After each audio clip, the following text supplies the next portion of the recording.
Olá, tudo bem? Bem-vindos a mais uma edição do Silvio. Meu nome é Vinícius Diniz de Campos e vou te apresentar um pouco sobre o nosso experimento científico. Para dar início, gostaria de te fazer uma pergunta. Você sabe qual é o gasto mais caro dentro de um sistema de produção?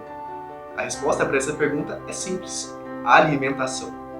Isso nunca ficou tão claro quanto agora que nos deparamos com notícias sobre preços históricos sobre sacas de milho e de soja, não é mesmo? Sabendo que a ração dos animais de produção leva esses grãos como um dos principais ingredientes na sua formulação, então aumentar a eficiência de todo o processo alimentar seria ótimo, não acha?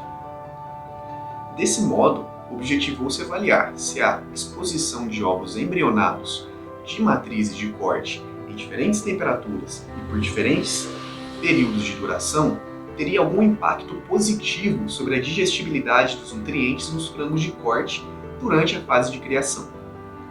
O experimento ocorreu nos períodos de outubro a dezembro.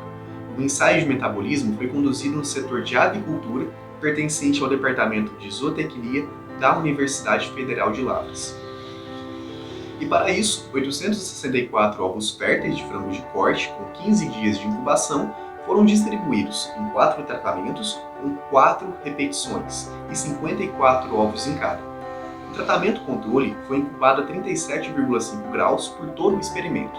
Nos tratamentos 2, 3 e 4, os ovos foram expostos a uma temperatura de 39 graus durante 3, 12 e 24 horas, respectivamente, nos dias 16, 17 e 18 de incubação.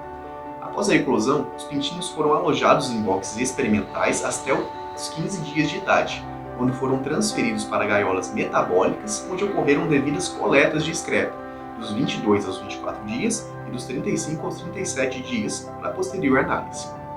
A importância desse experimento se mostra no âmbito de confirmar se a alteração da temperatura de incubação dos ovos poderia influenciar positiva ou negativamente a digestibilidade dos frangos de corte. Os resultados demonstraram que a manipulação térmica durante a incubação não teve efeito significativo na digestibilidade dos nutrientes da ração, concluindo que não haveria uma alteração digestiva dos frangos durante a fase de criação.